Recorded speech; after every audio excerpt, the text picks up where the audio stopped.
بسم اللہ الرحمن الرحیم۔ بہلول دانا ایک مشہور تاریخی شخصیت اور اسلام کی روحانی تاریخ کے ایک نمایاں کردار اپنے حکمت اور زاہدانہ طرز زندگی کے باعث مشہور ہیں۔ وہ عباسی خلیفہ ہارون الرشید کے دور میں بغداد میں رہتے تھے۔ بہلول کے بارے میں کہا جاتا ہے کہ وہ اپنی باتوں کو عام فہم اور حکایتوں کے ذریعے بیان کرتے جو سننے والوں کو گہرے سبق دیتے۔ بہلول دانا اور مسافر کی کہانی۔ ایک دن بہلول بغداد کی گلیوں میں گزر رہے تھے کہ ایک مسافر نے انہیں روکا۔ وہ مسافر ایک بظاہر خوشحال آدمی تھا، لیکن اس کے چہرے پر تھکن اور پریشانی واضح تھی۔ اس نے بہلول سے کہا، اے دانا شخص، میں دور دراز سے سفر کر کے آیا ہوں اور مجھے راستے میں کئی مشکلات کا سامنا کرنا پڑا ہے۔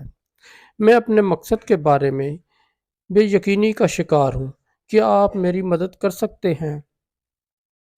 بہلول نے مسافر کو غور سے دیکھا اور مسکرا کر کہا، اے مسافر، تمہاری یہ حالت دیکھ کر مجھے ایک بات یاد آئی، لیکن پہلے بتاؤ تم کہاں جا رہے ہو؟ مسافر نے جواب دیا، میں دنیا کے سب سے خوشحال مقام کی تلاش میں ہوں، جہاں سکون اور خوشی کا خزانہ ہو۔ بہلول نے ایک لمحے کے لیے سوچا اور پھر قریب ایک درخت کے نیچے بیٹھ گئے۔ انہوں نے زمین پر ایک لکیر کھینچی اور مسافر سے کہا، یہ لکیر تمہارے سفر کی نمائندگی کرتی ہے۔ اس کے آغاز سے لے کر آخر تک غور کرو اور بتاؤ تمہیں کیا چیز نظر آتی ہے۔ مسافر نے کہا، یہ ایک سیدھی لکیر ہے، لیکن اس میں کوئی منزل واضح نہیں ہے۔ بہلول نے لکیر کو مٹاتے ہوئے کہا، یہی تمہارے سفر کا حال ہے۔ تم ایک ایسی منزل کی تلاش میں ہو جس کا کوئی وجود نہیں۔ سکون اور خوشی کسی مقام یا خزانے میں نہیں ملتے، بلکہ یہ انسان کے اندر ہوتے ہیں۔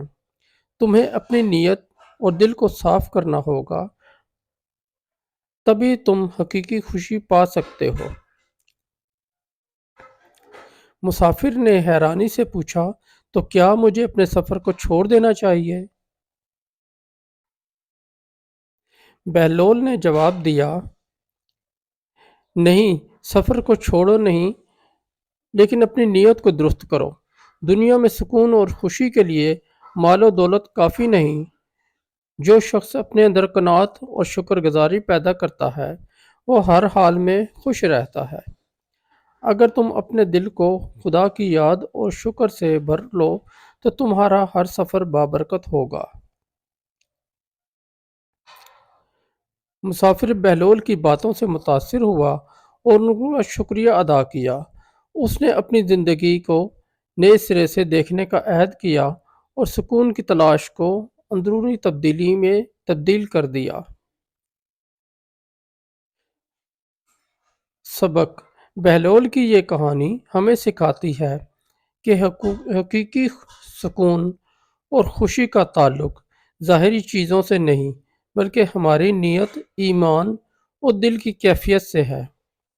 دنیاوی سفر خواہ کتنا ہی لمبا کیوں نہ ہو، اصل منزل خدا کی رضا اور دل کا سکون ہے۔